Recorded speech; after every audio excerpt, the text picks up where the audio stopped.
뉴욕 맨해튼 한복판에 아침부터 긴 줄이 늘어서 있는 놀라운 풍경이 있습니다. 자세히 보면 줄을 서서 기다리는 사람들이 미국인들을 비롯한 각국의 외국인들로 가득합니다. 이런 진풍경이 연출되고 있는 곳은 바로 미국 뉴욕 맨해튼 로어 이스트 사이드에 위치한 한국식 기사 식당입니다. 그저 맛있는 음식을 넘어 한 인간의 진솔한 이야기가 담긴 이 식당의 인스타그램은 10만 팔로워를 훌쩍 넘겼습니다. 지금부터 그 사연의 주인공을 만나보겠습니다. 이야기를 시작하기 전에 구독과 좋아요 이미 눌러주셨죠? 감사합니다. 그럼 이야기를 시작합니다. 안녕하세요.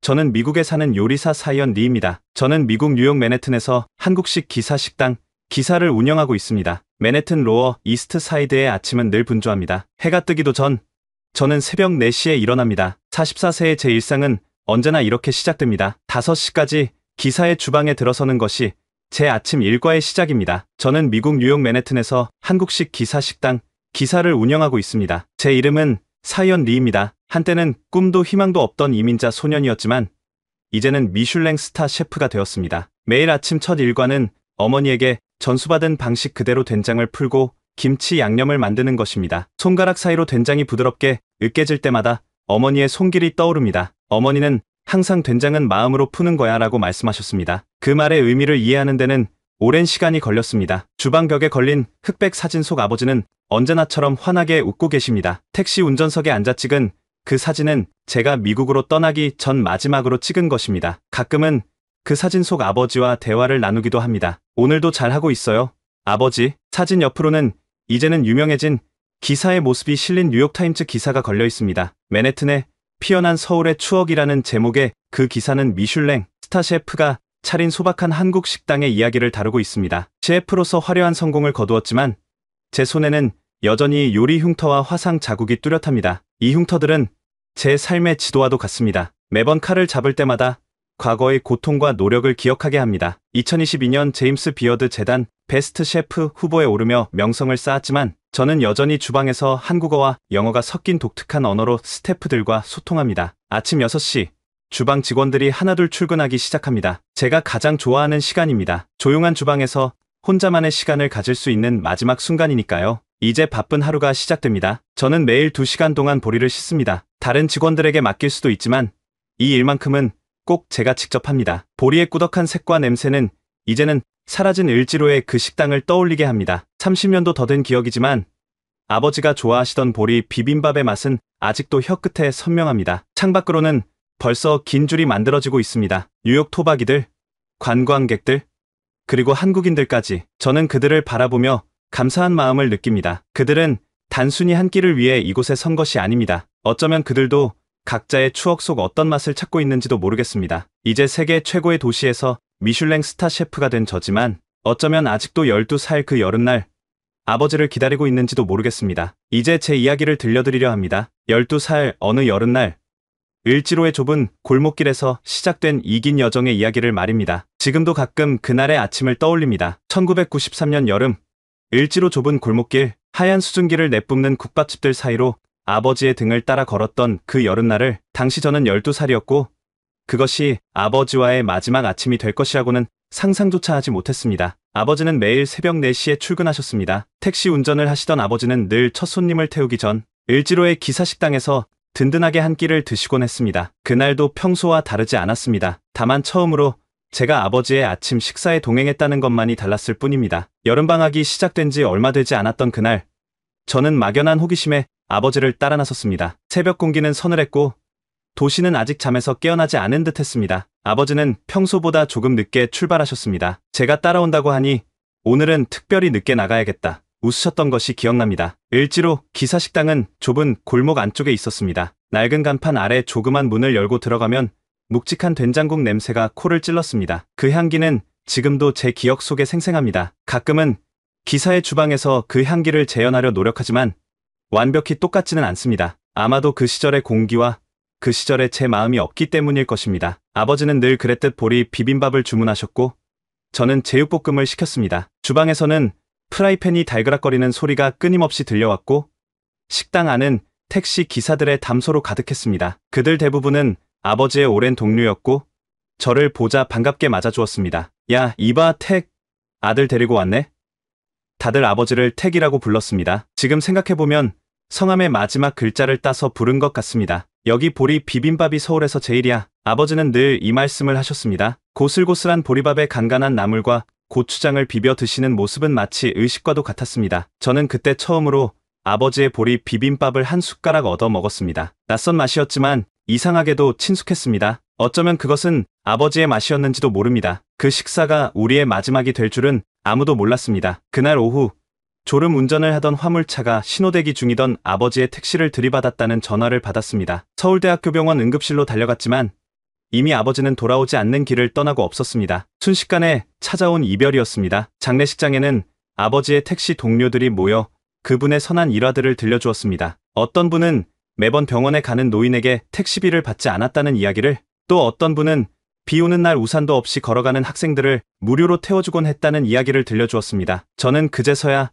아버지가 어떤 분이셨는지 더 깊이 알게 되었습니다. 사람들에게 나눔을 실천하는 따뜻한 분이셨다는 것을. 장례를 치른 지 일주일 후 어머니와 저는 말없이 기사식당을 찾았습니다. 아버지가 늘 앉던 자리에 앉아 보리 비빔밥을 주문했습니다. 하지만 그날의 보리 비빔밥은 이상하게도 쓴맛이 났습니다. 아마도 제 마음 속에 맺힌 슬픔 때문이었을 것입니다. 어머니는 그날 밤 결심하셨다고 합니다. 한국을 떠나기로. 어머니의 친척이 미국 뉴욕에서 네일숍을 하고 있었고 그곳에서 일자리를 제안받았다고 했습니다. 병원비와 장례비로 보험금을 다 쓰고 나니 남은 것은 빚뿐이었습니다. 어머니는 여기 있다간 우리도 죽어라는 말씀만 남기고 서둘러 미국행을 준비하기 시작했습니다. 짐을 싸는 동안 저는 아버지의 유품을 정리했습니다. 낡은 가죽 지갑 속에서 구겨진 영수증 한 장을 발견했습니다. 을지로 기사식당의 것이었습니다. 저는 그 영수증을 조심스레 접어 제 지갑에 넣었습니다. 그리고 지금까지도 그 영수증은 제 곁에 있습니다. 때로는 길잡이가 되기도 하고 또 때로는 마음의 닻이 되기도 했습니다. 1993년 늦가을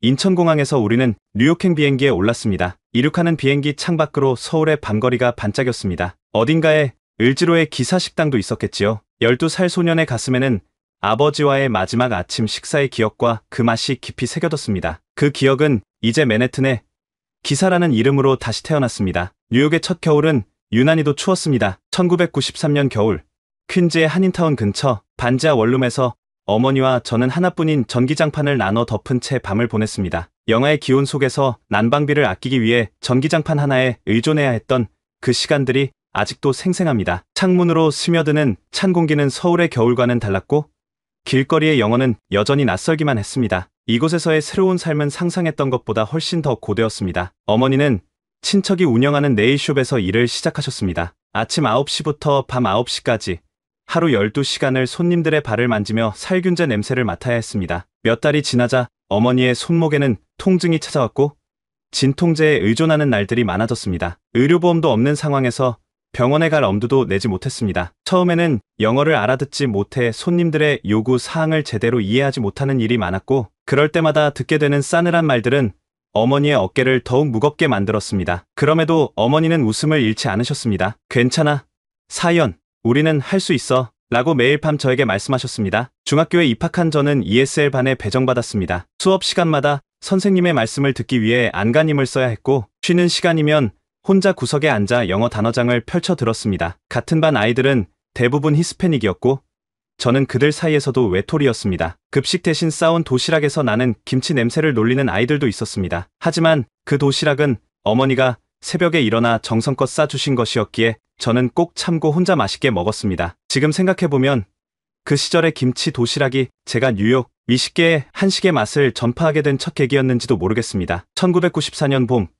14살이 된 저는 차이나타운의 중국집에서 배달일을 시작했습니다. 나이가 너무 어리다는 것을 알았기에 가게 주인에게는 16살이라고 거짓말을 했습니다. 위조한 서류로 겨우 취업할 수 있었지만 불법 취업이라는 불안감은 늘 따라다녔습니다. 무거운 배달 가방을 메고 뉴욕의 거리를 누비는 일은 쉽지 않았습니다. 특히 엘리베이터가 없는 아파트의 꼭대기층까지 음식을 배달할 때면 다리가 후들거릴 정도로 힘이 들었습니다. 더 힘든 것은 사람들의 시선이었습니다. 못 알아들을 거라 생각했는지 손님들은 종종 제 앞에서 왜 이런 애를 보내? 라거나 차이나 보이가 또 늦었네라는 말을 서슴없이 내뱉었습니다. 중국인도 아닌 제가 그런 말을 들을 때면 가슴 한켠이 아팠지만 그저 웃으며 Thank you, have a nice day를 반복할 수밖에 없었습니다. 그때마다 저는 마음속으로 다짐했습니다. 언젠가는 내가 만든 음식을 대접하는 셰프가 되어 정중히 대접받는 날이 오리라고. 1995년 겨울, 배달 중에 저는 강도를 만났습니다. 자전거와 배달 가방, 그날의 수익금을 모두 빼앗기고 얼굴에 상처까지 입었습니다. 일주일간 병원에 입원했지만 의료보험이 없어 치료비는 모두 빚이 되었습니다. 그 빚을 갚기 위해 퇴원 후 더 많은 시간을 일해야 했던 악순환이 시작되었습니다. 학교와 일을 병행하는 것은 너무 힘들었지만 다른 선택지가 없었습니다. 밤늦게 귀가해 숙제를 하고 짧은 잠을 자고 다시 학교에 가는 일상이 계속되었습니다. 영어 실력 향상을 위해 배달하는 동안에도 팟캐스트를 들으며 공부했습니다. 그 시절의 노력이 지금의 저를 만들었다고 생각합니다. 어느 날 밤, 배달을 마치고 돌아오는 길에 갑자기 눈물이 쏟아졌습니다. 그날따라 유난히 서러웠던 것 같습니다. 아버지가 계셨다면 이렇게 힘들지는 않았을 텐데 그 생각을 하자 걷잡을 수 없이 눈물이 흘렀습니다. 집에 돌아와 보니 어머니는 이미 주무시고 계셨습니다. 손톱 손질로 거칠어진 어머니의 손을 보며 저는 다시 한번 눈물을 삼켰습니다. 하지만 그런 날들 속에서도 희망은 있었습니다. 매주 토요일이면 어머니와 함께 한인마트에 장을 보러 갔고 그곳에서 만난 한국 식품들은 우리에게 작은 위안이 되었습니다. 특히 라면 코너에서는 늘 발걸음이 오래 머물렀습니다. 어머니는 이번 주는 좀 넉넉하니 라면 하나 더 살까? 하시며 그날의 고단함을 달래주시곤 했습니다. 한인마트에서 우연히 만난 한 아주머니가 어머니에게 한국 식당에서 일할 기회를 주셨습니다. 그곳은 푸시킨에 있는 작은 한식당이었는데 어머니는 주방 보조로 일하기 시작했습니다. 네일숍보다 급여는 적었지만 어머니는 훨씬 행복해 보이셨습니다. 내가 아는 일을 하니까 더 편하다라고 하셨습니다. 시간이 흐르면서 영어는 조금씩 늘어갔고 학교 성적도 조금씩 올랐습니다. 특히 수학은 언어의 장벽이 상대적으로 낮아 좋은 성적을 받을 수 있었습니다. 선생님들도 제가 열심히 하는 모습을 보시고는 더 많은 관심을 보여주시기 시작했습니다. 때로는 점심시간에 따로 불러 영어를 가르쳐 주시는 선생님도 계셨습니다. 중국집에서도 조금씩 인정을 받아 이제는 정규직 직원으로 주방 보조 일도 맡게 되었습니다. 작은 성취였지만 그것은 제게 큰 자부심이 되었습니다. 그리고 무엇보다 큰 위안이 되었던 것은 매일 밤 아버지의 지갑에서 꺼낸 그 낡은 영수증이었습니다. 을지로 기사식당의 마지막 아침 식사 영수증을 볼 때면 언젠가는 저도 아버지처럼 누군가에게 따뜻한 한 끼를 대접하는 사람이 되고 싶다는 생각이 들었습니다. 그것은 어쩌면 제가 그토록 힘든 나날들을 견딜 수 있었던 작은 꿈이었는지도 모릅니다. 차이나타운의 중국집 부엌은 제 인생의 전환점이 된 곳입니다. 1996년 처음에는 그저 배달 음식을 받아가는 공간이었지만 점차 그곳에서 무언가 특별한 것을 발견하기 시작했습니다. 쉴 새 없이 오가는 주방장들의 손놀림, 불꽃이 치솟는 웍의 소리, 식재료들이 변신하는 마법 같은 순간들이 제 시선을 사로잡았습니다. 처음으로 요리에 관심을 가지게 된 것은 우연한 계기였습니다. 배달이 없는 시간, 주방 구석에서 쉬고 있을 때였습니다. 주방장 왕 아저씨가 갑자기 저를 불렀습니다. 차이나 보이, 이리 와봐. 늘 그렇게 저를 불렀지만 그날만큼은 그 호칭이 거슬리지 않았습니다. 왕 아저씨는 제게 양파를 썰어보라고 했습니다. 서툴게 칼을 잡는 제 손을 보며 한숨을 쉬던 그는 결국 직접 칼 잡는 법부터 가르쳐 주기 시작했습니다. 이렇게 손가락을 구부려. 칼은 이렇게 잡고 손목으로 움직이는 게 아니라 팔 전체로 움직이는 거야. 그날 배운 칼 쥐는 법은 지금도 제가 요리할 때마다 사용하는 기본 중의 기본입니다. 때로는 가장 기본적인 것이 가장 중요한 법이니까요. 그렇게 시작된 주방에서의 시간은 제게 새로운 세상을 열어주었습니다. 배달이 없을 때마다 왕 아저씨는 조금씩 요리를 가르쳐 주었습니다. 채소 써는 법, 불 조절하는 법, 간을 맞추는 법까지. 처음에는 서툴렀지만 시간이 지날수록 요리하는 것이 즐거워졌습니다. 특히 웍을 다루는 법을 배울 때면 마치 무술을 배우는 것 같았습니다. 불꽃이 치솟는 순간 식재료들이 공중에서 춤추는 모습은 경이로웠습니다. 차이나 보이라는 별명은 어느새 리틀 셰프로 바뀌었고 그것은 제게 작은 자부심이 되었습니다. 처음으로 누군가가 제게 능력이 있다고 인정해준 순간이었습니다. 그 작은 인정이 제 삶에 큰 변화를 가져왔습니다. 하지만 주방에서도 현실의 벽은 높았습니다. 1997년 봄, 새로운 주방장이 부임하면서 상황이 달라졌습니다. 새로운 주방장은 제가 주방에서 요리를 배우는 것을 못마땅해 했습니다. 너 같은 꼬맹이가 뭘 할 수 있겠어?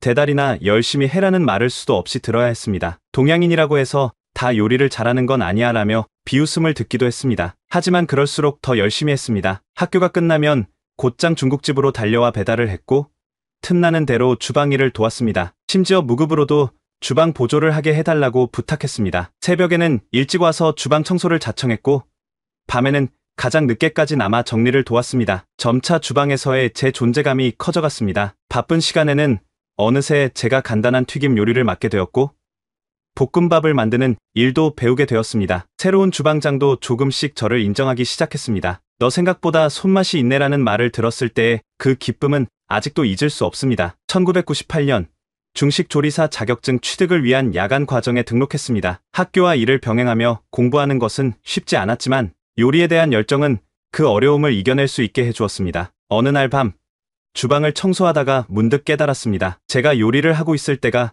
가장 행복하다는 것을. 그리고 그때마다 이상하게도 아버지가 떠올랐습니다. 그날 밤 집으로 돌아와 어머니께 조심스럽게 말씀드렸습니다. 요리사가 되고 싶다고. 어머니는 한참을 말없이 저를 바라보시더니 깊은 한숨을 내쉬셨습니다. 내가 하고 싶은 게 그거니?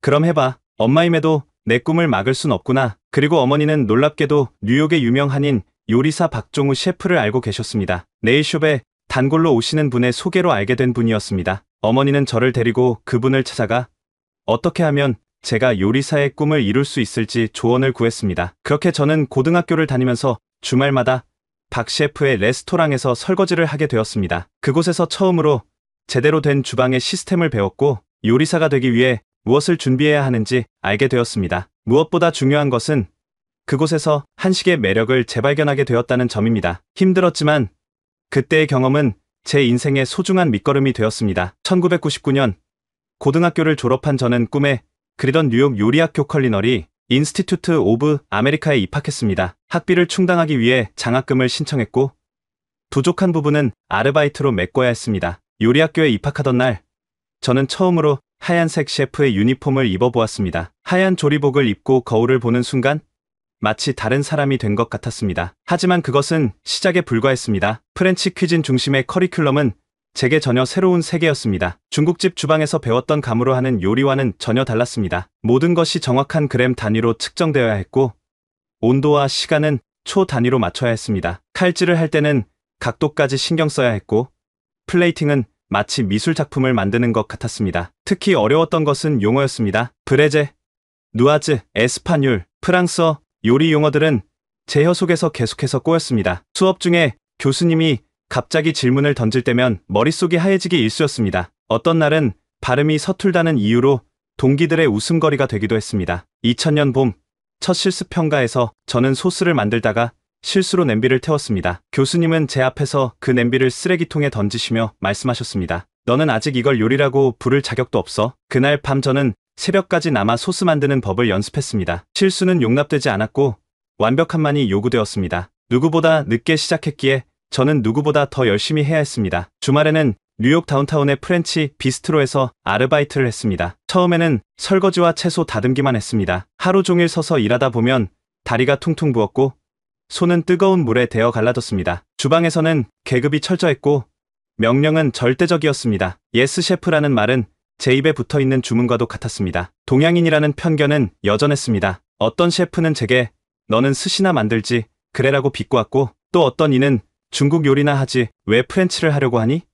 라고 물었습니다. 하지만 그럴 때마다 저는 더욱 단단해졌습니다. 제가 만든 요리로 그들의 편견을 깨겠다는 결심이 더욱 굳건해졌습니다. 2001년 여름 9월 11일 테러는 뉴욕 전체를 충격에 빠뜨렸고 외식업계도 큰 타격을 입었습니다. 일하던 비스트로도 한동안 문을 닫았고 저는 아르바이트마저 잃게 되었습니다. 경제적으로 더욱 어려워졌지만 학업을 포기할 수는 없었습니다. 더 많은 학자금 대출을 받아 겨우 학교를 다녔습니다. 그 시기 많은 친구들이 학업을 포기했지만 저에게는 선택지가 없었습니다. 이것이 제가 아버지의 꿈을 이어가는 유일한 방법이었으니까요. 2002년 학교의 특별 행사에서 우연히 유명 셰프 에릭 리퍼트를 만나게 되었습니다. 그는 제가 준비한 요리를 맛본 후 놀라운 제안을 했습니다. 졸업 후 그의 레스토랑 르 베르나딘에서 일해보지 않겠냐는 것이었습니다. 미슐랭 3스타 레스토랑, 그것도 뉴욕 최고의 프렌치 레스토랑에서 일할 수 있다는 것은 꿈만 같았습니다. 그날 밤 저는 아버지의 사진을 보며 울었습니다. 드디어 한 걸음 더 가까이 다가갔다는 생각에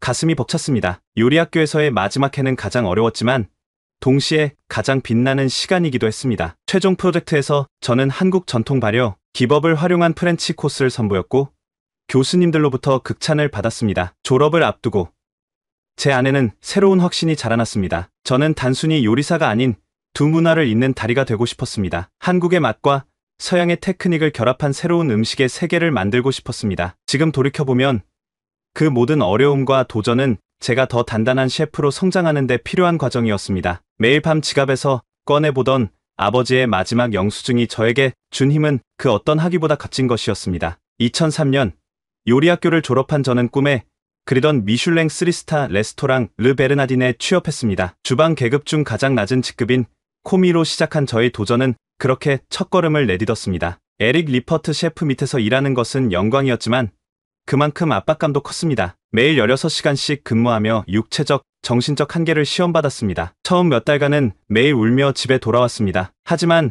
그 고된 시간이 저를 진정한 요리사로 만들어가고 있었습니다. 주방에서는 완벽함만이 인정받았습니다. 하나의 요리를 위해 같은 동작을 수백 번 반복하며 근육 기억을 만들었고 온도와 시간을 초 단위로 맞추는 훈련을 거듭했습니다. 실수는 용납되지 않았고 그로 인해 저는 더욱 단단해졌습니다. 2004년 저는 처음으로 소스 담당 소시의 포지션으로 승진했습니다. 프렌치 요리의 핵심인 소스를 맡게 된 것은 큰 책임이자 인정의 표시였습니다. 그 기쁨을 어머니와 나누던 날 비로소 제가 올바른 길을 걷고 있다는 확신이 들었습니다. 프렌치 테크닉을 완벽히 습득해 가면서도 제 내면에서는 한식에 대한 갈망이 자라나고 있었습니다. 휴일이면 플러싱의 한국 식당들을 찾아다니며 고향의 맛을 재발견했습니다. 그러면서 자연스럽게 한식과 프렌치를 결합한 새로운 요리에 대한 아이디어가 싹트기 시작했습니다. 르베르나딘의 주방에서 가끔 한식 요소를 살짝 가미한 요리를 시도했고 그것이 에릭 셰프의 눈에 들어 특별 메뉴로 선보이게 되었습니다. 손님들의 반응은 놀라웠습니다. 낯선 맛이지만 어딘가 편안하게 다가오는 그 요리는 많은 이들의 호기심을 자극했습니다. 2005년 푸드앤와인 매거진의 라이징 스타 셰프 후보에 오르며 업계의 주목을 받기 시작했습니다. 에릭 셰프의 권유로 참가한 요리 대회에서 수상하면서 자신감도 생겼습니다. 르베르나딘에서의 위치도 점점 높아져 결국 수석 셰프 드 퀴진까지 오르는 놀라운 성장을 이뤘습니다. 그러나 성공 속에서도 제 마음 한켠에는 늘 아버지가 좋아하시던 보리 비빔밥의 맛이 자리 잡고 있었습니다. 아무리 화려한 프렌치 요리를 만들어도 제 영혼은 그 소박한 맛을 그리워했습니다. 2006년 저는 개인적인 요리 철학을 담은 팝업 디너 시리즈를 시작했습니다. 월 한 번 휴일에 진행된 이 특별한 저녁 식사는 한식의 맛과 프렌치 테크닉을 결합한 독창적인 요리로 구성됐습니다. 예상 밖의 인기에 업계에 관심이 쏟아졌고 투자자들의 제안도 들어오기 시작했습니다. 33살이 된 2007년 저는 드디어 제 이름을 건 레스토랑 주아를 오픈하기로 결심했습니다. 아버지의 꿈과 제 열정이 만나는 그 공간을 통해 제가 그동안 품어왔던 요리 철학을 마음껏 펼치고 싶었습니다. 주아는 기쁨을 의미하는 프랑스어이자 제 부모님의 성인 주와 아를 결합한 이름이었습니다. 그 이름에는 아버지에 대한 그리움과 어머니의 희생에 대한 감사, 그리고 새로운 시작에 대한 설렘이 모두 담겨 있었습니다. 주아는 맨해튼 플레이서 디스트릭트의 작은 공간이었지만 제게는 꿈의 실현이었습니다. 한식을 프렌치 테크닉으로 재해석한 파인 다이닝.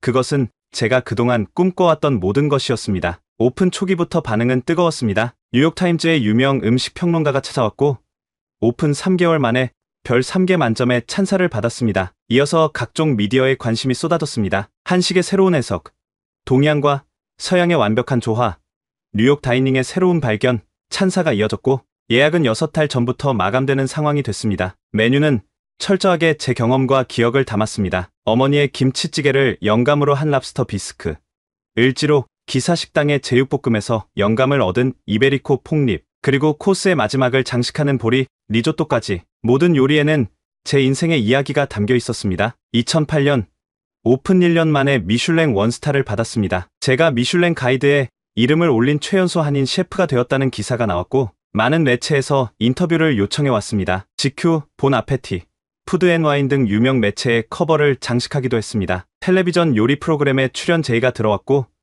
셀러브리티 셰프로서의 새로운 정체성을 가지게 되었습니다. 2009년에는 미슐랭 2스타로 승격되며 커리어의 정점에 도달했습니다. 해외 분점 오픈 제안과 대형 호텔 체인의 파트너십 제안이 쇄도했습니다. 겉으로 보기에는 완벽한 성공이었습니다. 하지만 폭발적 성공 뒤에는 번아웃과 정체성에 대한 깊은 고민이 찾아왔습니다. 하루하루가 마케팅과 비즈니스 미팅으로 채워지며 요리와 점점 멀어져 갔습니다. 밤이면 이상한 꿈을 꾸기 시작했습니다. 꿈에서는 늘 아버지가 나오셨고 을지로의 그 좁은 기사식당이 나왔습니다. 어떤 날은 돌아가신 아버지가 제 레스토랑을 찾아오셔서 메뉴판을 보시다가 고개를 저으시는 꿈을 꾸기도 했습니다. 2010년 어머니의 건강이 급격히 악화되었습니다. 수십 년간 네일숍에서 일하며 쌓인 만성 질환이 한꺼번에 찾아온 것입니다. 병상에 누운 어머니가 그리워하는 것은 화려한 레스토랑의 음식이 아닌 고향의 소박한 맛이었습니다. 저는 매일 병원에 들러 직접 만든 한국 음식을 가져다 드렸습니다. 그 과정에서 화려한 플레이팅 대신 진정한 맛과 정성이 담긴 음식의 의미를 다시 깨달았습니다. 주방에서 플레이팅을 하다 보면 문득 의문이 들었습니다. 과연 이것이 제가 정말 하고 싶었던 요리일까? 손님들은 와인을 마시며 제 요리를 예술 작품처럼 감상했지만 그들의 표정에서 아버지가 보리 비빔밥을 드시며 지으시던 그 행복한 미소는 볼 수 없었습니다. 매일 밤 서비스가 끝나고 홀로 남아 새로운 메뉴를 구상하던 어느 날이었습니다. 문득 지갑에서 아버지의 마지막 영수증을 꺼내보았습니다. 시간이 흘러 거의 바스러질 것 같은 그 종이 한 장을 보고 있자니 갑자기 모든 것이 명확해졌습니다. 제가 요리를 시작했던 이유, 그리고 제가 정말 전하고 싶었던 것, 그것은 결코 값비싼 코스 요리도 미슐랭 스타도 아니었습니다. 제가 진정으로 원했던 것은 아버지가 그러셨듯 누군가에게 따뜻한 한 끼를 대접하는 것이었습니다. 2011년, 저는 15년 만에 한국을 방문할 기회가 있었습니다. 오랜만에 고국 방문은 저에게 충격적인 경험이었습니다. 급격히 변한 서울의 모습과 을지로 일대의 재개발로 인해 제가 기억하던 그 거리는 거의 사라져 있었습니다. 옛 기사 식당들이 있던 자리에는 세련된 카페들과 사무실 건물들이 들어서 있었습니다. 아버지와 마지막으로 식사했던 그 식당도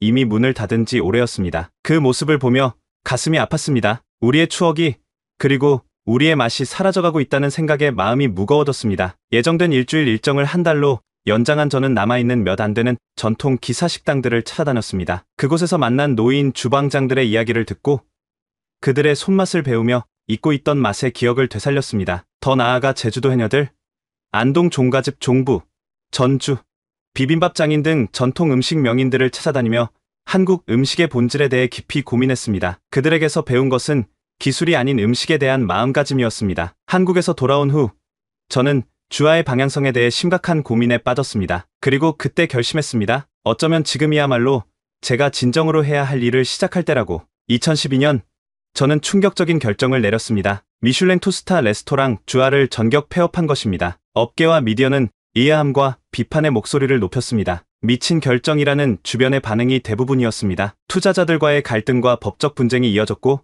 정신적, 재정적 압박감은 극에 달했습니다. 6개월간 저는 침묵 속에서 은둔하다시피 지내며 깊은 자기 성찰의 시간을 가졌습니다. 주변의 반응은 예상대로였습니다. 미슐랭 투스타를 받은 레스토랑을 포기하고 기사 식당을 연다는 계획을 아무도 이해하지 못했습니다. 투자자들은 제가 번아웃이 온 것이라 생각했습니다. 잠시 쉬었다가 다시 생각해보는 게 어떻겠냐는 제안도 있었고 지금이야말로 체인점을 낼 기회라며 만류하는 이들도 있었습니다. 심지어 어떤 이는 한국 음식은 이제 고급화되어야 할 때라며 제 결정이 시대를 거스르는 것이라고 했습니다. 하지만 제 마음은 이미 정해져 있었습니다. 을지로에서 본 것은 단순히 사라져가는 식당들이 아니었습니다. 그것은 우리의 일상이었고 추억이었고 정서였습니다. 파인다이닝이 한식의 유일한 미래가 되어서는 안 된다는 생각이 확고해졌습니다. 2013년 초 저는 뉴욕 로어 이스트 사이드에 새로운 공간을 물색하기 시작했습니다. 임대료가 저렴한 이유로 오랫동안 비어있던 낡은 세탁소 건물을 택했습니다. 실용적인 결정이었지만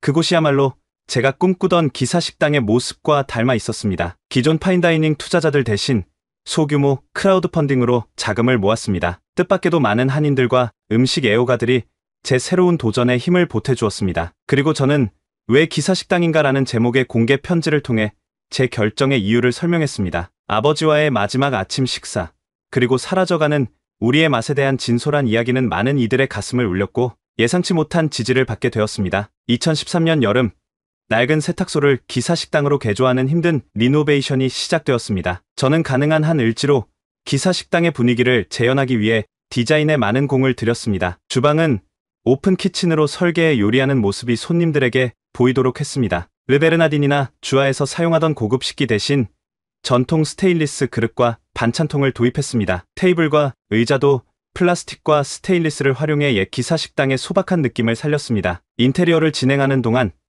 저와 어머니는 한국에서 가져온 레시피북을 바탕으로 메뉴 연구에 몰두했습니다. 특히 보리 비빔밥에 가장 공을 들였습니다. 보리의 품종부터 시작해서 씻는 방법, 불 조절, 숙성 시간까지 모든 것을 기록하고 연구했습니다. 미국에서 구할 수 있는 보리 중에서 한국의 맛과 가장 유사한 품종을 찾기 위해 여러 농장을 방문했고 결국 뉴저지의 한 유기농 농장과 계약을 맺었습니다. 김치와 장류 등 핵심 발효 식품은 모두 직접 만들기로 했고 이를 위한 숙성실도 따로 마련했습니다. 주방 스태프를 모으는 일은 예상대로 쉽지 않았습니다. 파인다이닝 출신 셰프들은 단순한 한식 메뉴에 관심을 보이지 않았고 한식을 전문으로 하는 셰프들은 제 방식을 이해하기 어려워했습니다. 결국 저는 뜻밖의 선택을 했습니다. 플러싱과 퀸즈에 사는 한인 이민자 가정주부들을 고용한 것입니다. 직업적인 훈련을 받지 않았지만 그들이 가진 손맛과 진정성은 어떤 전문 셰프도 따라올 수 없었습니다. 처음에는 의사소통이 쉽지 않았지만 곧 그분들은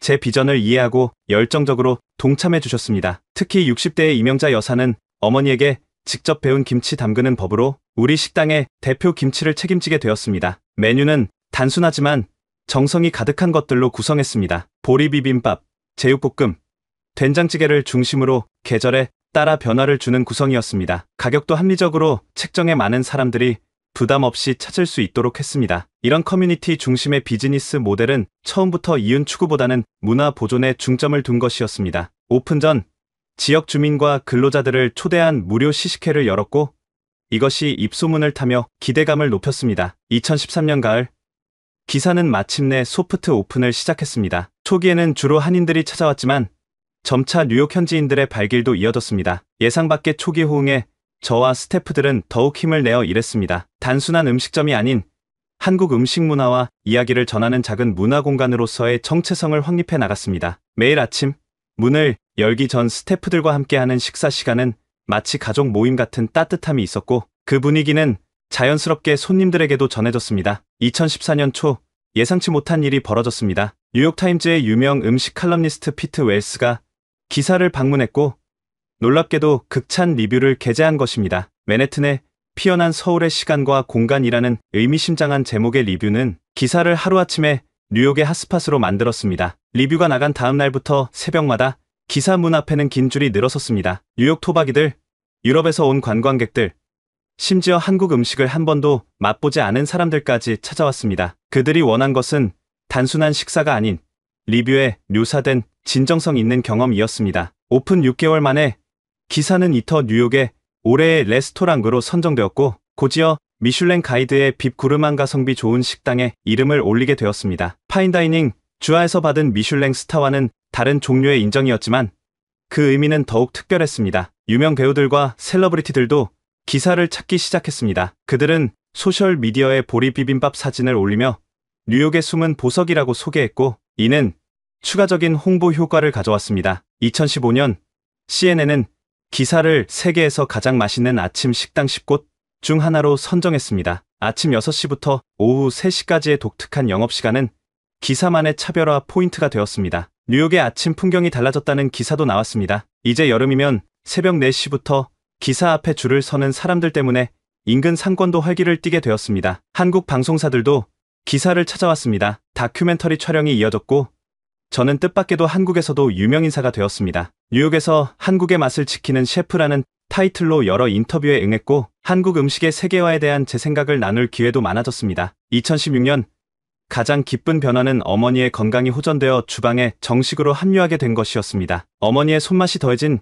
기사의 음식은 더욱 진정성 있는 맛으로 발전했고 어머니는 종종 손님들과 이야기를 나누시며 우리 아들이 아버지의 꿈을 이어가고 있다고 자랑스럽게 말씀하셨습니다. 뉴욕 시장이 직접 기사를 방문해 뉴욕의 문화적 보물이라 칭한 날은 특히 기억에 남습니다. 그날 시장은 제게 당신의 식당은 음식을 넘어 이야기를 전하고 있다고 말했습니다. 그 말이 제가 추구하던 바로 그것이었습니다. 기사는 화려함이나 특별함을 강조하지 않았습니다. 대신 한식의 일상성과 특별하지 않지만 위로가 되는 음식의 본질에 충실했습니다. 그것이 오히려 뉴욕 사람들의 마음을 사로잡은 비결이었는지도 모릅니다. 2017년 저는 제임스 비어드 재단의 올해의 셰프 최종 후보에 올랐습니다. 과거 파인다이닝 셰프로서가 아닌 진정성 있는 음식 문화를 지키는 셰프로서 인정받은 것이었습니다. 기사는 단순한 성공을 넘어 직원들의 복지에도 신경 썼습니다. 주방 직원들에게 의료보험과 교육 지원 등 선진적 복지 제도를 도입하며 외식업계의 새로운 모델을 제시했습니다. 특히 코로나19 팬데믹 기간 중에는 의료진들에게 무료 도시락을 제공하며 지역사회에 공헌했고 이런 노력으로 뉴욕시로부터 감사패를 받기도 했습니다. 기사는 이제 단순한 식당을 넘어 뉴욕의 지역 랜드마크가 되었습니다. 2023년 기사는 어느덧 개업 10주년을 맞이했습니다. 아버지의 추억을 이어가는 작은 식당이 뉴욕 한복판에서 10년 동안 한국의 일상, 음식 문화를 지켜왔다는 사실에 가슴이 벅차오릅니다. 이제는 매일 아침 보리를 씻고 된장을 푸는 일이 제 삶의 중심이 되었습니다. 30년도 더 된 기억이지만 을지로 기사 식당에서 아버지와 함께했던 그 아침의 맛은 여전히 제 혀끝에 선명합니다. 화려한 미슐랭 스타 셰프에서 소박한 한식당 주인으로 변모한 이 여정은 제게 말로 표현할 수 없는 가치를 안겨주었습니다. 이민자로서 겪었던 정체성 혼란과 음식을 통한 자아 발견의 과정은 많은 이들에게 공감과 위로를 전했습니다. 기사는 이제 한국을 떠나온 많은 이들에게 위로가 되는 공간으로 자리매김했습니다. 소설가, 학생, 사업가, 의사 등 다양한 배경을 가진 한인들이 찾아와 고향의 맛을 느끼며 잠시 마음의 평화를 찾습니다. 때로는 그들이 제게 자신의 이야기를 들려주기도 합니다. 이국 땅에서의 고단한 삶, 그리고 그 속에서 찾은 작은 성취와 희망들을. 여전히 지갑에는 아버지의 마지막 식사 영수증이 간직되어 있습니다. 이제는 거의 바스러질 듯한 그 종이 한 장이 제 인생의 나침반이 되어 주었습니다. 음식을 통한 문화 보존과 세대 간 이야기 전달의 중요성을 일깨워준 소중한 유산입니다. 앞으로의 계획은 더 많은 사람들과 이 경험을 나누는 것입니다. 맨해튼에 제2의 기사를 열 계획이며 언젠가는 한국 을지로에도 원조 지점을 설립하고 싶습니다. 또한 요리 학교를 세워 이민자 자녀들에게 요리 기술과 함께 문화적 자부심을 전달하는 것도 꿈꾸고 있습니다. 저는 종종 이런 말을 합니다. 음식은 단순한 생존 수단이 아닌 우리의 이야기와 정체성을 담는 그릇입니다. 그것은 제가 기사를 통해 실현하고자 했던 철학이기도 합니다. 오늘도 여전히 저는 아침 5시에 주방에 들어섭니다. 보리를 씻고 된장을 풀고 김치를 다듬는 일상이 이제는 제 삶의 전부가 되었습니다. 창밖으로 뉴욕의 새벽이 밝아오는 모습을 보며 문득 지난 시간들을 돌아보게 됩니다. 12살 소년이 아버지와 마지막으로 먹었던 그 보리 비빔밥의 맛을 찾아 이제는 뉴욕의 한 골목에서 같은 맛을 만들어내고 있다는 게 가끔은 신기하기만 합니다. 어쩌면 인생이란 이런 것인지도 모르겠습니다. 우리는 모두 각자의 방식으로 잃어버린 무언가를 찾아 헤매다가 그 과정에서 새로운 의미를 발견하게 되는 것일지도 모릅니다. 아버지, 이제는 아시나요?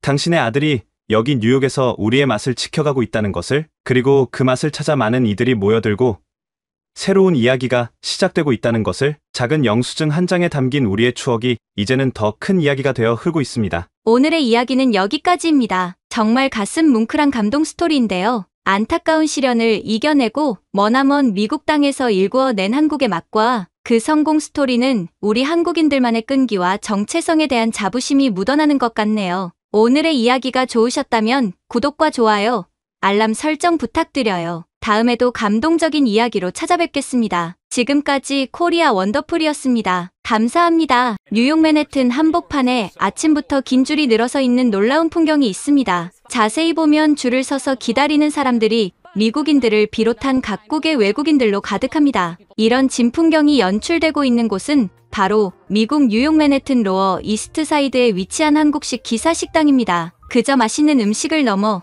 한 인간의 진솔한 이야기가 담긴 이 식당의 인스타그램은 10만 팔로워를 훌쩍 넘겼습니다. 지금부터 그 사연의 주인공을 만나보겠습니다. 이야기를 시작하기 전에 구독과 좋아요 이미 눌러주셨죠? 감사합니다. 그럼 이야기를 시작합니다. 안녕하세요. 저는 미국에 사는 요리사 사이언 리입니다. 저는 미국 뉴욕 맨해튼에서 한국식 기사 식당 기사를 운영하고 있습니다. 맨해튼 로어 이스트 사이드의 아침은 늘 분주합니다. 해가 뜨기도 전 저는 새벽 4시에 일어납니다. 44세의 제 일상은 언제나 이렇게 시작됩니다. 5시까지 기사의 주방에 들어서는 것이 제 아침 일과의 시작입니다. 저는 미국 뉴욕 맨해튼에서 한국식 기사 식당 기사를 운영하고 있습니다. 제 이름은 사이언 리입니다. 한때는 꿈도 희망도 없던 이민자 소년이었지만 이제는 미슐랭 스타 셰프가 되었습니다. 매일 아침 첫 일과는 어머니에게 전수받은 방식 그대로 된장을 풀고 김치 양념을 만드는 것입니다. 손가락 사이로 된장이 부드럽게 으깨질 때마다 어머니의 손길이 떠오릅니다. 어머니는 항상 된장은 마음으로 푸는 거야 라고 말씀하셨습니다. 그 말의 의미를 이해하는 데는 오랜 시간이 걸렸습니다. 주방 벽에 걸린 흑백 사진 속 아버지는 언제나처럼 환하게 웃고 계십니다. 택시 운전석에 앉아 찍은 그 사진은 제가 미국으로 떠나기 전 마지막으로 찍은 것입니다. 가끔은 그 사진 속 아버지와 대화를 나누기도 합니다. 오늘도 잘하고 있어요, 아버지. 사진 옆으로는 이제는 유명해진 기사의 모습이 실린 뉴욕타임즈 기사가 걸려 있습니다. 맨해튼에 피어난 서울의 추억이라는 제목의 그 기사는 미슐랭 스타 셰프가 차린 소박한 한국 식당의 이야기를 다루고 있습니다. 셰프로서 화려한 성공을 거두었지만 제 손에는 여전히 요리 흉터와 화상 자국이 뚜렷합니다. 이 흉터들은 제 삶의 지도와도 같습니다. 매번 칼을 잡을 때마다 과거의 고통과 노력을 기억하게 합니다. 2022년 제임스 비어드 재단 베스트 셰프 후보에 오르며 명성을 쌓았지만 저는 여전히 주방에서 한국어와 영어가 섞인 독특한 언어로 스태프들과 소통합니다. 아침 6시 주방 직원들이 하나둘 출근하기 시작합니다. 제가 가장 좋아하는 시간입니다. 조용한 주방에서 혼자만의 시간을 가질 수 있는 마지막 순간이니까요. 이제 바쁜 하루가 시작됩니다. 저는 매일 2시간 동안 보리를 씻습니다. 다른 직원들에게 맡길 수도 있지만 이 일만큼은 꼭 제가 직접 합니다. 보리의 꾸덕한 색과 냄새는 이제는 사라진 을지로의 그 식당을 떠올리게 합니다. 30년도 더 된 기억이지만 아버지가 좋아하시던 보리 비빔밥의 맛은 아직도 혀끝에 선명합니다. 창밖으로는 벌써 긴 줄이 만들어지고 있습니다. 뉴욕 토박이들, 관광객들, 그리고 한국인들까지. 저는 그들을 바라보며 감사한 마음을 느낍니다. 그들은 단순히 한 끼를 위해 이곳에 선 것이 아닙니다. 어쩌면 그들도 각자의 추억 속 어떤 맛을 찾고 있는지도 모르겠습니다. 이제 세계 최고의 도시에서 미슐랭 스타 셰프가 된 저지만 어쩌면 아직도 12살 그 여름날 아버지를 기다리고 있는지도 모르겠습니다. 이제 제 이야기를 들려드리려 합니다. 12살 어느 여름날 을지로의 좁은 골목길에서 시작된 이 긴 여정의 이야기를 말입니다. 지금도 가끔 그날의 아침을 떠올립니다. 1993년 여름 을지로 좁은 골목길, 하얀 수증기를 내뿜는 국밥집들 사이로 아버지의 등을 따라 걸었던 그 여름날을 당시 저는 12살이었고 그것이 아버지와의 마지막 아침이 될 것이라고는 상상조차 하지 못했습니다. 아버지는 매일 새벽 4시에 출근하셨습니다. 택시 운전을 하시던 아버지는 늘 첫 손님을 태우기 전 을지로의 기사식당에서 든든하게 한 끼를 드시곤 했습니다. 그날도 평소와 다르지 않았습니다. 다만 처음으로 제가 아버지의 아침 식사에 동행했다는 것만이 달랐을 뿐입니다. 여름방학이 시작된 지 얼마 되지 않았던 그날 저는 막연한 호기심에 아버지를 따라 나섰습니다. 새벽 공기는 서늘했고 도시는 아직 잠에서 깨어나지 않은 듯 했습니다. 아버지는 평소보다 조금 늦게 출발하셨습니다. 제가 따라온다고 하니 오늘은 특별히 늦게 나가야겠다. 웃으셨던 것이 기억납니다. 을지로 기사식당은 좁은 골목 안쪽에 있었습니다. 낡은 간판 아래 조그만 문을 열고 들어가면 묵직한 된장국 냄새가 코를 찔렀습니다. 그 향기는 지금도 제 기억 속에 생생합니다. 가끔은 기사의 주방에서 그 향기를 재현하려 노력하지만 완벽히 똑같지는 않습니다. 아마도 그 시절의 공기와 그 시절에 제 마음이 없기 때문일 것입니다. 아버지는 늘 그랬듯 보리 비빔밥을 주문하셨고 저는 제육볶음을 시켰습니다. 주방에서는 프라이팬이 달그락거리는 소리가 끊임없이 들려왔고 식당 안은 택시 기사들의 담소로 가득했습니다. 그들 대부분은 아버지의 오랜 동료였고 저를 보자 반갑게 맞아주었습니다. 야, 이봐 택, 아들 데리고 왔네?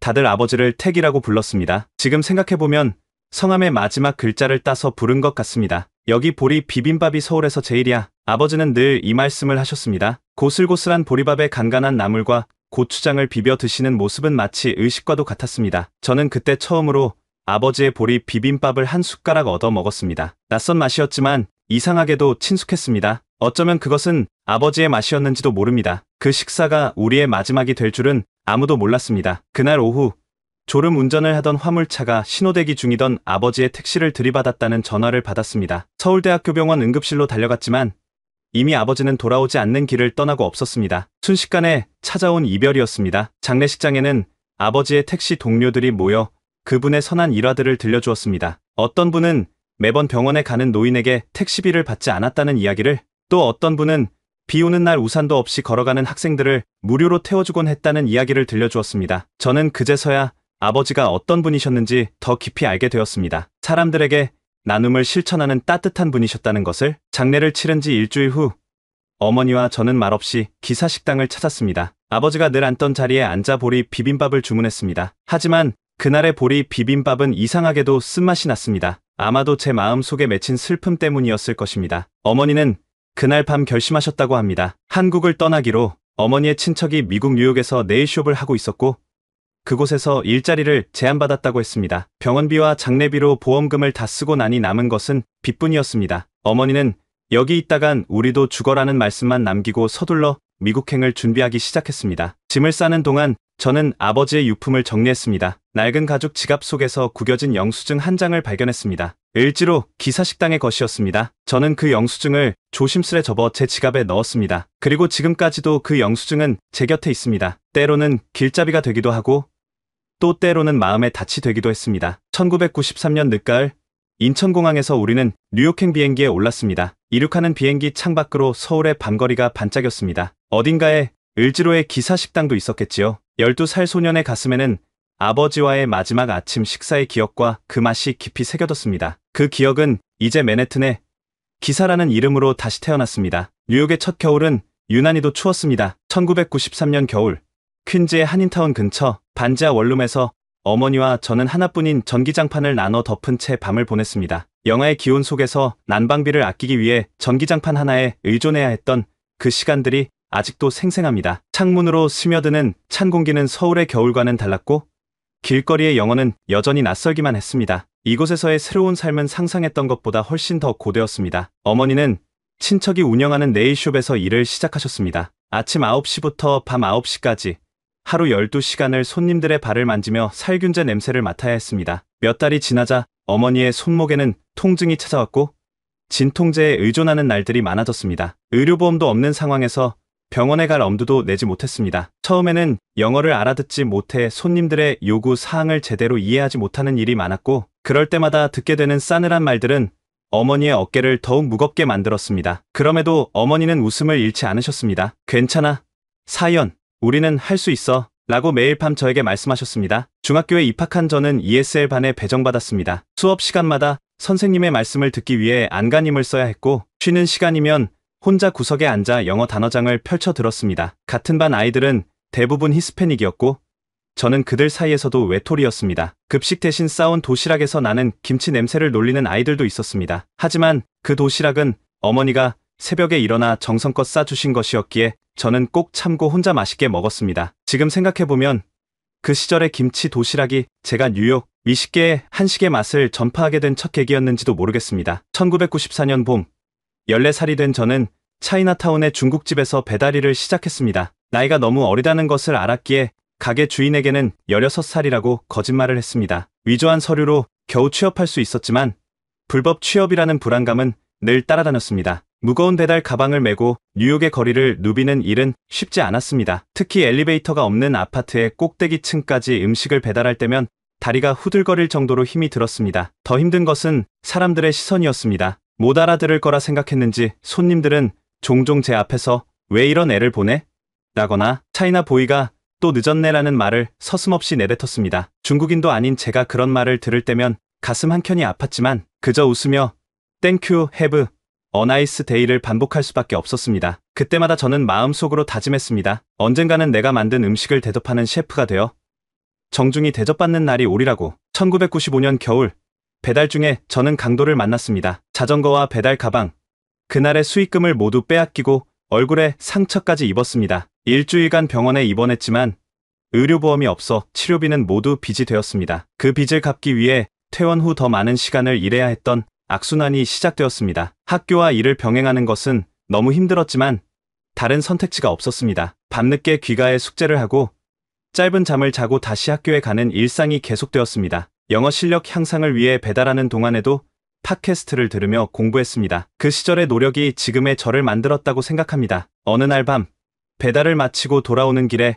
갑자기 눈물이 쏟아졌습니다. 그날따라 유난히 서러웠던 것 같습니다. 아버지가 계셨다면 이렇게 힘들지는 않았을 텐데 그 생각을 하자 걷잡을 수 없이 눈물이 흘렀습니다. 집에 돌아와 보니 어머니는 이미 주무시고 계셨습니다. 손톱 손질로 거칠어진 어머니의 손을 보며 저는 다시 한번 눈물을 삼켰습니다. 하지만 그런 날들 속에서도 희망은 있었습니다. 매주 토요일이면 어머니와 함께 한인마트에 장을 보러 갔고 그곳에서 만난 한국 식품들은 우리에게 작은 위안이 되었습니다. 특히 라면 코너에서는 늘 발걸음이 오래 머물렀습니다. 어머니는 이번 주는 좀 넉넉하니 라면 하나 더 살까?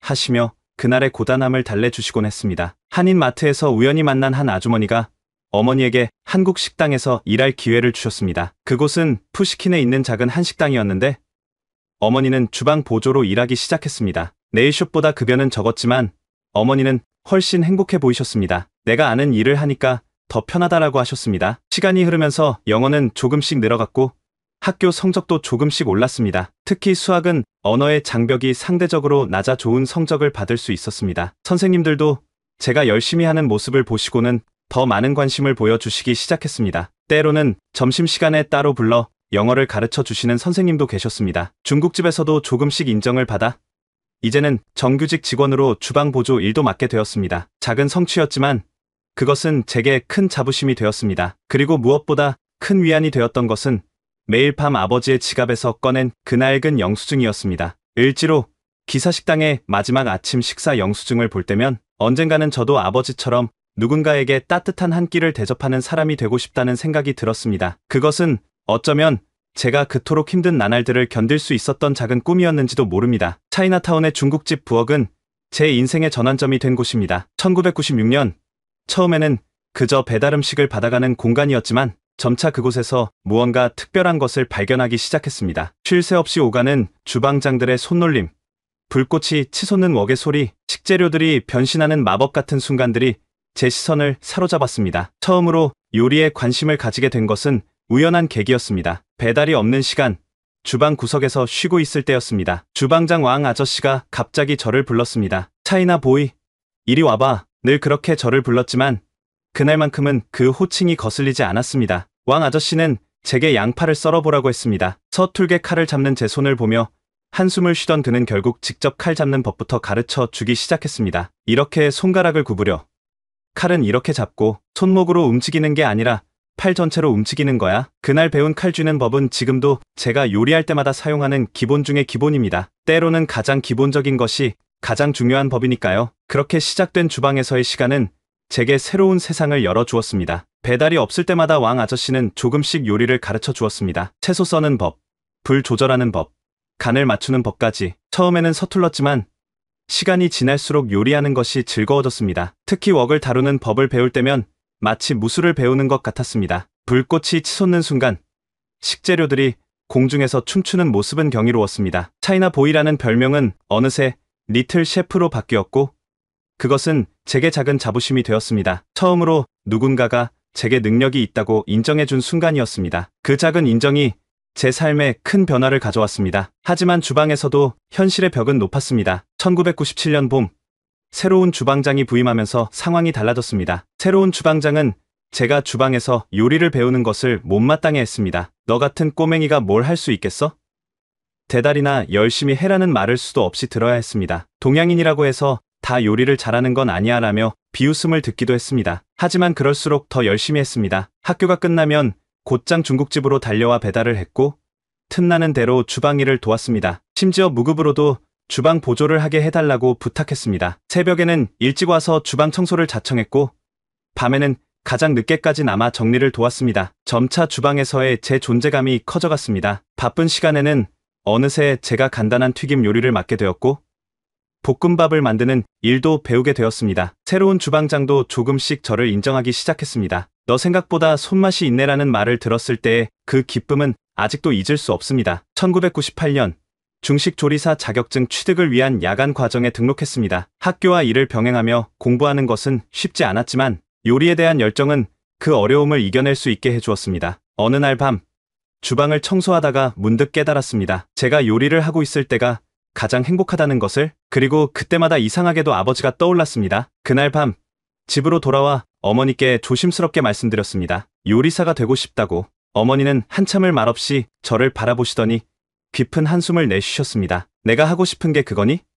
그럼 해봐. 엄마임에도 내 꿈을 막을 순 없구나. 그리고 어머니는 놀랍게도 뉴욕의 유명 한인 요리사 박종우 셰프를 알고 계셨습니다. 네일숍에 단골로 오시는 분의 소개로 알게 된 분이었습니다. 어머니는 저를 데리고 그분을 찾아가 어떻게 하면 제가 요리사의 꿈을 이룰 수 있을지 조언을 구했습니다. 그렇게 저는 고등학교를 다니면서 주말마다 박 셰프의 레스토랑에서 설거지를 하게 되었습니다. 그곳에서 처음으로 제대로 된 주방의 시스템을 배웠고 요리사가 되기 위해 무엇을 준비해야 하는지 알게 되었습니다. 무엇보다 중요한 것은 그곳에서 한식의 매력을 재발견하게 되었다는 점입니다. 힘들었지만 그때의 경험은 제 인생의 소중한 밑거름이 되었습니다. 1999년 고등학교를 졸업한 저는 꿈에 그리던 뉴욕 요리학교 컬리너리 인스티튜트 오브 아메리카에 입학했습니다. 학비를 충당하기 위해 장학금을 신청했고 부족한 부분은 아르바이트로 메꿔야 했습니다. 요리학교에 입학하던 날, 저는 처음으로 하얀색 셰프의 유니폼을 입어보았습니다. 하얀 조리복을 입고 거울을 보는 순간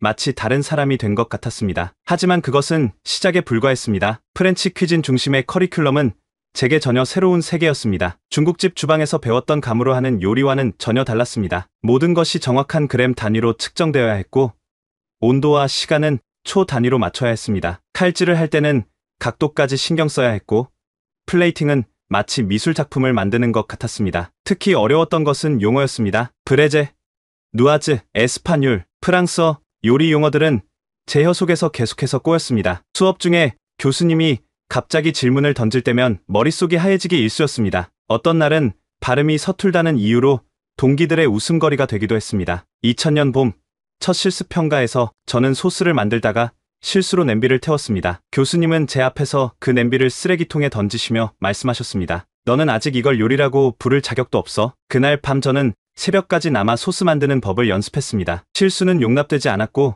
완벽함만이 요구되었습니다. 누구보다 늦게 시작했기에 저는 누구보다 더 열심히 해야 했습니다. 주말에는 뉴욕 다운타운의 프렌치 비스트로에서 아르바이트를 했습니다. 처음에는 설거지와 채소 다듬기만 했습니다. 하루 종일 서서 일하다 보면 다리가 퉁퉁 부었고 손은 뜨거운 물에 데어 갈라졌습니다. 주방에서는 계급이 철저했고 명령은 절대적이었습니다. 예스 셰프라는 말은 제 입에 붙어있는 주문과도 같았습니다. 동양인이라는 편견은 여전했습니다. 어떤 셰프는 제게 너는 스시나 만들지 그래라고 비꼬았고 또 어떤 이는 중국 요리나 하지 왜 프렌치를 하려고 하니? 라고 물었습니다. 하지만 그럴 때마다 저는 더욱 단단해졌습니다. 제가 만든 요리로 그들의 편견을 깨겠다는 결심이 더욱 굳건해졌습니다. 2001년 여름 9월 11일 테러는 뉴욕 전체를 충격에 빠뜨렸고 외식업계도 큰 타격을 입었습니다. 일하던 비스트로도 한동안 문을 닫았고 저는 아르바이트마저 잃게 되었습니다. 경제적으로 더욱 어려워졌지만 학업을 포기할 수는 없었습니다. 더 많은 학자금 대출을 받아 겨우 학교를 다녔습니다. 그 시기 많은 친구들이 학업을 포기했지만 저에게는 선택지가 없었습니다. 이것이 제가 아버지의 꿈을 이어가는 유일한 방법이었으니까요. 2002년 학교의 특별 행사에서 우연히 유명 셰프 에릭 리퍼트를 만나게 되었습니다. 그는 제가 준비한 요리를 맛본 후 놀라운 제안을 했습니다. 졸업 후 그의 레스토랑 르 베르나딘에서 일해보지 않겠냐는 것이었습니다. 미슐랭 3스타 레스토랑, 그것도 뉴욕 최고의 프렌치 레스토랑에서 일할 수 있다는 것은 꿈만 같았습니다. 그날 밤 저는 아버지의 사진을 보며 울었습니다. 드디어 한 걸음 더 가까이 다가갔다는 생각에 가슴이 벅찼습니다. 요리학교에서의 마지막 해는 가장 어려웠지만 동시에 가장 빛나는 시간이기도 했습니다. 최종 프로젝트에서 저는 한국 전통 발효, 기법을 활용한 프렌치 코스를 선보였고 교수님들로부터 극찬을 받았습니다. 졸업을 앞두고 제 안에는 새로운 확신이 자라났습니다. 저는 단순히 요리사가 아닌 두 문화를 잇는 다리가 되고 싶었습니다. 한국의 맛과 서양의 테크닉을 결합한 새로운 음식의 세계를 만들고 싶었습니다. 지금 돌이켜보면 그 모든 어려움과 도전은 제가 더 단단한 셰프로 성장하는 데 필요한 과정이었습니다. 매일 밤 지갑에서 꺼내보던 아버지의 마지막 영수증이 저에게 준 힘은 그 어떤 학위보다 값진 것이었습니다. 2003년 요리학교를 졸업한 저는 꿈에 그리던 미슐랭 3스타 레스토랑 르 베르나딘에 취업했습니다. 주방 계급 중 가장 낮은 직급인 코미로 시작한 저의 도전은 그렇게 첫걸음을 내딛었습니다. 에릭 리퍼트 셰프 밑에서 일하는 것은 영광이었지만 그만큼 압박감도 컸습니다. 매일 16시간씩 근무하며 육체적, 정신적 한계를 시험받았습니다. 처음 몇 달간은 매일 울며 집에 돌아왔습니다. 하지만 그 고된 시간이 저를 진정한 요리사로 만들어가고 있었습니다. 주방에서는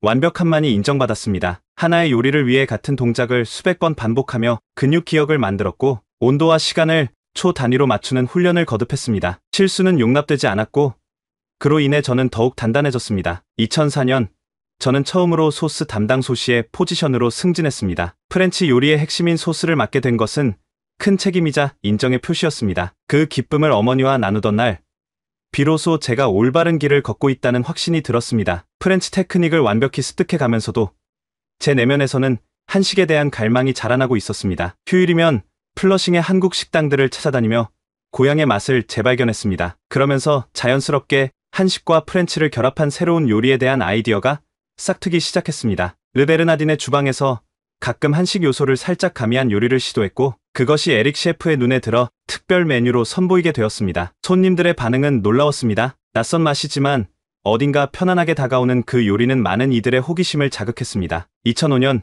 푸드앤와인 매거진의 라이징 스타 셰프 후보에 오르며 업계의 주목을 받기 시작했습니다. 에릭 셰프의 권유로 참가한 요리 대회에서 수상하면서 자신감도 생겼습니다. 르베르나딘에서의 위치도 점점 높아져 결국 수석 셰프 드 퀴진까지 오르는 놀라운 성장을 이뤘습니다. 그러나 성공 속에서도 제 마음 한켠에는 늘 아버지가 좋아하시던 보리 비빔밥의 맛이 자리 잡고 있었습니다. 아무리 화려한 프렌치 요리를 만들어도 제 영혼은 그 소박한 맛을 그리워했습니다. 2006년 저는 개인적인 요리 철학을 담은 팝업 디너 시리즈를 시작했습니다. 월 한 번 휴일에 진행된 이 특별한 저녁 식사는 한식의 맛과 프렌치 테크닉을 결합한 독창적인 요리로 구성됐습니다. 예상 밖의 인기에 업계에 관심이 쏟아졌고 투자자들의 제안도 들어오기 시작했습니다. 33살이 된 2007년 저는 드디어 제 이름을 건 레스토랑 주아를 오픈하기로 결심했습니다. 아버지의 꿈과 제 열정이 만나는 그 공간을 통해 제가 그동안 품어왔던 요리 철학을 마음껏 펼치고 싶었습니다. 주아는 기쁨을 의미하는 프랑스어이자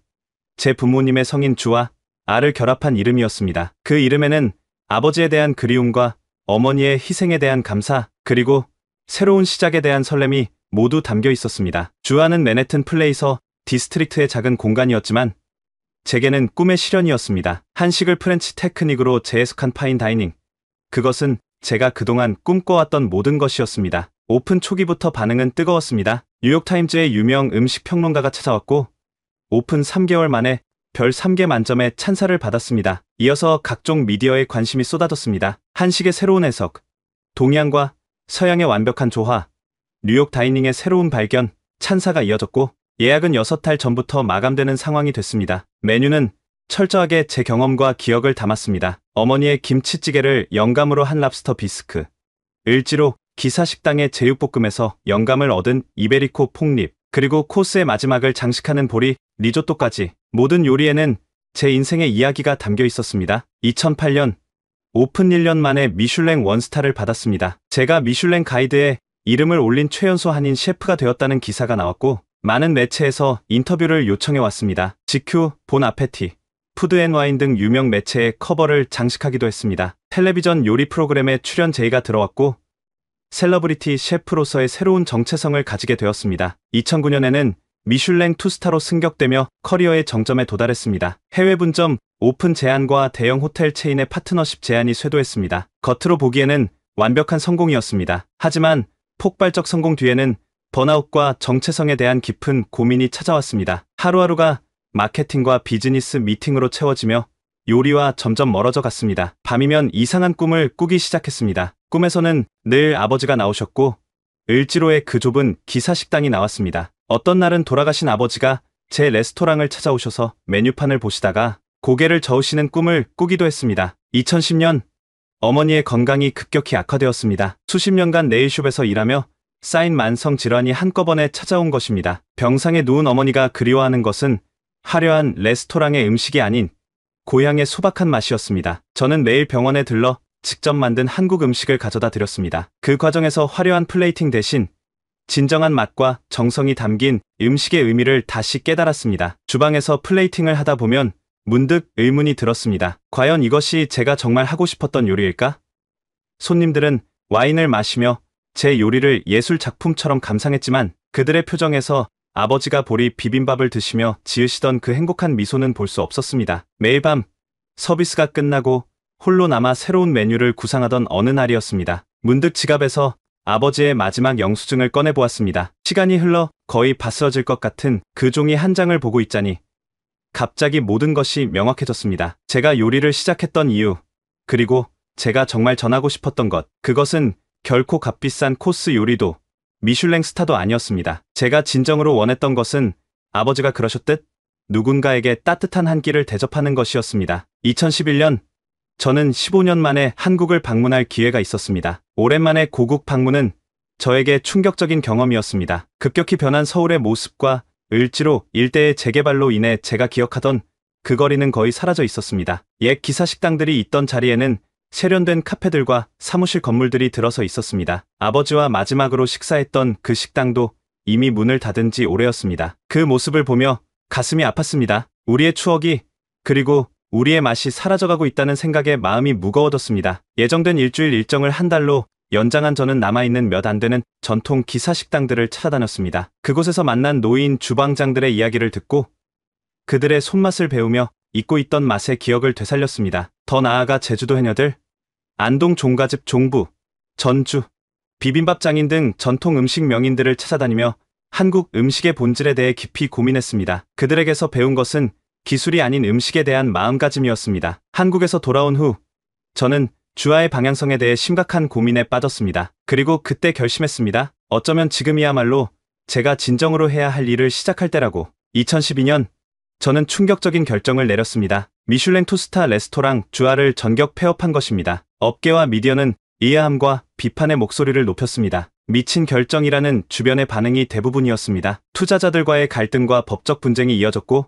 정신적, 재정적 압박감은 극에 달했습니다. 6개월간 저는 침묵 속에서 은둔하다시피 지내며 깊은 자기 성찰의 시간을 가졌습니다. 주변의 반응은 예상대로였습니다. 미슐랭 투스타를 받은 레스토랑을 포기하고 기사 식당을 연다는 계획을 아무도 이해하지 못했습니다. 투자자들은 제가 번아웃이 온 것이라 생각했습니다. 잠시 쉬었다가 다시 생각해보는 게 어떻겠냐는 제안도 있었고 지금이야말로 체인점을 낼 기회라며 만류하는 이들도 있었습니다. 심지어 어떤 이는 한국 음식은 이제 고급화되어야 할 때라며 제 결정이 시대를 거스르는 것이라고 했습니다. 하지만 제 마음은 이미 정해져 있었습니다. 을지로에서 본 것은 단순히 사라져가는 식당들이 아니었습니다. 그것은 우리의 일상이었고 추억이었고 정서였습니다. 파인다이닝이 한식의 유일한 미래가 되어서는 안 된다는 생각이 확고해졌습니다. 2013년 초 저는 뉴욕 로어 이스트 사이드에 새로운 공간을 물색하기 시작했습니다. 임대료가 저렴한 이유로 오랫동안 비어있던 낡은 세탁소 건물을 택했습니다. 실용적인 결정이었지만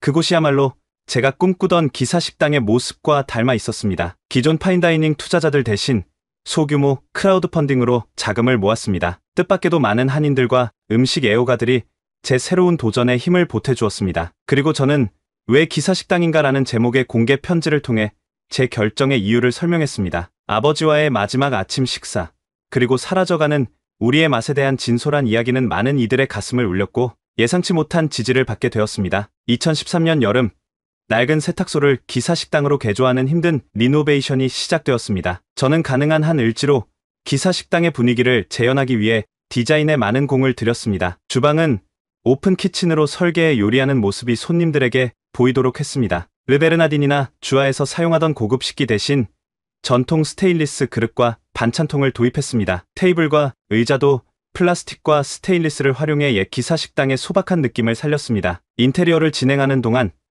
저와 어머니는 한국에서 가져온 레시피북을 바탕으로 메뉴 연구에 몰두했습니다. 특히 보리 비빔밥에 가장 공을 들였습니다. 보리의 품종부터 시작해서 씻는 방법, 불 조절, 숙성 시간까지 모든 것을 기록하고 연구했습니다. 미국에서 구할 수 있는 보리 중에서 한국의 맛과 가장 유사한 품종을 찾기 위해 여러 농장을 방문했고 결국 뉴저지의 한 유기농 농장과 계약을 맺었습니다. 김치와 장류 등 핵심 발효 식품은 모두 직접 만들기로 했고 이를 위한 숙성실도 따로 마련했습니다. 주방 스태프를 모으는 일은 예상대로 쉽지 않았습니다. 파인다이닝 출신 셰프들은 단순한 한식 메뉴에 관심을 보이지 않았고 한식을 전문으로 하는 셰프들은 제 방식을 이해하기 어려워했습니다. 결국 저는 뜻밖의 선택을 했습니다. 플러싱과 퀸즈에 사는 한인 이민자 가정주부들을 고용한 것입니다. 직업적인 훈련을 받지 않았지만 그들이 가진 손맛과 진정성은 어떤 전문 셰프도 따라올 수 없었습니다. 처음에는 의사소통이 쉽지 않았지만 곧 그분들은 제 비전을 이해하고 열정적으로 동참해 주셨습니다. 특히 60대의 이명자 여사는 어머니에게 직접 배운 김치 담그는 법으로 우리 식당의 대표 김치를 책임지게 되었습니다. 메뉴는 단순하지만 정성이 가득한 것들로 구성했습니다. 보리비빔밥, 제육볶음, 된장찌개를 중심으로 계절에 따라 변화를 주는 구성이었습니다. 가격도 합리적으로 책정해 많은 사람들이 부담 없이 찾을 수 있도록 했습니다. 이런 커뮤니티 중심의 비즈니스 모델은 처음부터 이윤 추구보다는 문화 보존에 중점을 둔 것이었습니다. 오픈 전 지역 주민과 근로자들을 초대한 무료 시식회를 열었고 이것이 입소문을 타며 기대감을 높였습니다. 2013년 가을, 기사는 마침내 소프트 오픈을 시작했습니다. 초기에는 주로 한인들이 찾아왔지만 점차 뉴욕 현지인들의 발길도 이어졌습니다. 예상 밖의 초기 호응에 저와 스태프들은 더욱 힘을 내어 일했습니다. 단순한 음식점이 아닌 한국 음식 문화와 이야기를 전하는 작은 문화 공간으로서의 정체성을 확립해 나갔습니다. 매일 아침 문을 열기 전 스태프들과 함께하는 식사 시간은 마치 가족 모임 같은 따뜻함이 있었고 그 분위기는 자연스럽게 손님들에게도 전해졌습니다. 2014년 초 예상치 못한 일이 벌어졌습니다. 뉴욕타임즈의 유명 음식 칼럼니스트 피트 웰스가 기사를 방문했고 놀랍게도 극찬 리뷰를 게재한 것입니다. 맨해튼의 피어난 서울의 시간과 공간이라는 의미심장한 제목의 리뷰는 기사를 하루아침에 뉴욕의 핫스팟으로 만들었습니다. 리뷰가 나간 다음 날부터 새벽마다 기사 문 앞에는 긴 줄이 늘어섰습니다. 뉴욕 토박이들, 유럽에서 온 관광객들, 심지어 한국 음식을 한 번도 맛보지 않은 사람들까지 찾아왔습니다. 그들이 원한 것은 단순한 식사가 아닌 리뷰에 묘사된 진정성 있는 경험이었습니다. 오픈 6개월 만에 기사는 이터 뉴욕의 올해의 레스토랑으로 선정되었고 곧이어 미슐랭 가이드의 빕 구르망 가성비 좋은 식당에 이름을 올리게 되었습니다. 파인다이닝 주하에서 받은 미슐랭 스타와는 다른 종류의 인정이었지만 그 의미는 더욱 특별했습니다. 유명 배우들과 셀러브리티들도 기사를 찾기 시작했습니다. 그들은 소셜미디어에 보리 비빔밥 사진을 올리며 뉴욕의 숨은 보석이라고 소개했고 이는 추가적인 홍보 효과를 가져왔습니다. 2015년 CNN은 기사를 세계에서 가장 맛있는 아침 식당 10곳 중 하나로 선정했습니다. 아침 6시부터 오후 3시까지의 독특한 영업시간은 기사만의 차별화 포인트가 되었습니다. 뉴욕의 아침 풍경이 달라졌다는 기사도 나왔습니다. 이제 여름이면 새벽 4시부터 기사 앞에 줄을 서는 사람들 때문에 인근 상권도 활기를 띠게 되었습니다. 한국 방송사들도 기사를 찾아왔습니다. 다큐멘터리 촬영이 이어졌고 저는 뜻밖에도 한국에서도 유명인사가 되었습니다. 뉴욕에서 한국의 맛을 지키는 셰프라는 타이틀로 여러 인터뷰에 응했고 한국 음식의 세계화에 대한 제 생각을 나눌 기회도 많아졌습니다. 2016년 가장 기쁜 변화는 어머니의 건강이 호전되어 주방에 정식으로 합류하게 된 것이었습니다. 어머니의 손맛이 더해진 기사의 음식은 더욱 진정성 있는 맛으로 발전했고 어머니는 종종 손님들과 이야기를 나누시며 우리 아들이 아버지의 꿈을 이어가고 있다고 자랑스럽게 말씀하셨습니다. 뉴욕시장이 직접 기사를 방문해 뉴욕의 문화적 보물이라 칭한 날은 특히 기억에 남습니다. 그날 시장은 제게 당신의 식당은 음식을 넘어 이야기를 전하고 있다고 말했습니다. 그 말이 제가 추구하던 바로 그것이었습니다. 기사는 화려함이나 특별함을 강조하지 않았습니다. 대신 한식의 일상성과 특별하지 않지만 위로가 되는 음식의 본질에 충실했습니다. 그것이 오히려 뉴욕 사람들의 마음을 사로잡은 비결이었는지도 모릅니다. 2017년 저는 제임스 비어드 재단의 올해의 셰프 최종 후보에 올랐습니다. 과거 파인다이닝 셰프로서가 아닌 진정성 있는 음식 문화를 지키는 셰프로서 인정받은 것이었습니다. 기사는 단순한 성공을 넘어 직원들의 복지에도 신경 썼습니다. 주방 직원들에게 의료보험과 교육 지원 등 선진적 복지 제도를 도입하며 외식업계의 새로운 모델을 제시했습니다. 특히 코로나19 팬데믹 기간 중에는 의료진들에게 무료 도시락을 제공하며 지역사회에 공헌했고 이런 노력으로 뉴욕시로부터 감사패를 받기도 했습니다. 기사는 이제 단순한 식당을 넘어 뉴욕의 지역 랜드마크가 되었습니다. 2023년 기사는 어느덧 개업 10주년을 맞이했습니다. 아버지의 추억을 이어가는 작은 식당이 뉴욕 한복판에서 10년 동안 한국의 일상, 음식 문화를 지켜왔다는 사실에 가슴이 벅차오릅니다. 이제는 매일 아침 보리를 씻고 된장을 푸는 일이 제 삶의 중심이 되었습니다. 30년도 더 된 기억이지만 을지로 기사 식당에서 아버지와 함께했던 그 아침의 맛은 여전히 제 혀끝에 선명합니다. 화려한 미슐랭 스타 셰프에서 소박한 한식당 주인으로 변모한 이 여정은 제게 말로 표현할 수 없는 가치를 안겨주었습니다. 이민자로서 겪었던 정체성 혼란과 음식을 통한 자아 발견의 과정은 많은 이들에게 공감과 위로를 전했습니다. 기사는 이제 한국을 떠나온 많은 이들에게 위로가 되는 공간으로 자리매김했습니다. 소설가, 학생, 사업가,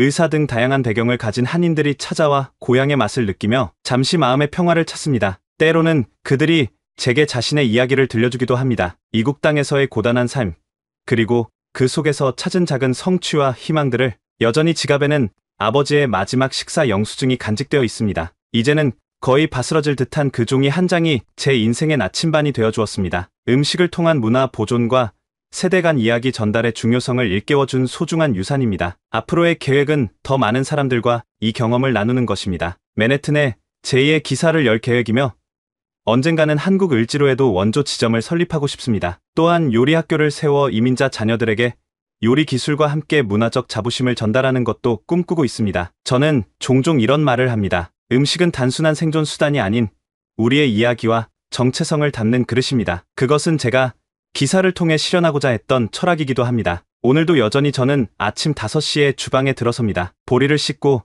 된장을 풀고 김치를 다듬는 일상이 이제는 제 삶의 전부가 되었습니다. 창밖으로 뉴욕의 새벽이 밝아오는 모습을 보며 문득 지난 시간들을 돌아보게 됩니다. 12살 소년이 아버지와 마지막으로 먹었던 그 보리 비빔밥의 맛을 찾아 이제는 뉴욕의 한 골목에서 같은 맛을 만들어내고 있다는 게 가끔은 신기하기만 합니다. 어쩌면 인생이란 이런 것인지도 모르겠습니다. 우리는 모두 각자의 방식으로 잃어버린 무언가를 찾아 헤매다가 그 과정에서 새로운 의미를 발견하게 되는 것일지도 모릅니다. 아버지, 이제는 아시나요?